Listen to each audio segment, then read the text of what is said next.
What happens to a multi-billion-dollar life insurance portfolio when medical breakthroughs suddenly add years to global life expectancy? In the reinsurance world, we call this a longevity shock. It is the silent risk that can destabilize capital reserves overnight. For decades, the industry has relied on static annual mortality tables. These retrospective models were designed for a slower world. But today, the speed of precision medicine, gene therapy, and early disease detection is generating health data far faster than traditional actuarial cycles can process. When our math stays static while medicine moves exponentially, the risk gap widens. To bridge this gap, the industry is seeing a major invention: AI-driven dynamic mortality modeling. Unlike traditional tables, these AI engines act as a real-time radar. They ingest massive, unstructured datasets from global health trends, clinical trials, and even environmental factors to update risk profiles continuously, rather than annually.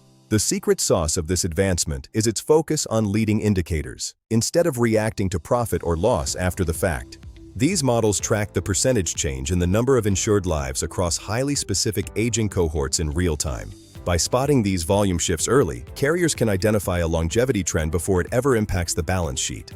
This is a game changer for reinsurance treaty pricing and capacity management. It allows companies to be proactive, ensuring that capital reserves remain secure, and that products are priced for the reality of today, not 5 years ago. As a life and medical insurance professional, I am fascinated by how these AI breakthroughs are transforming our core operations. How is your firm preparing for the shift toward dynamic modeling? Let me know in the comments. If you found this breakdown valuable, please like, share, comment, and subscribe for more insights into the future of insurance. Thanks for watching.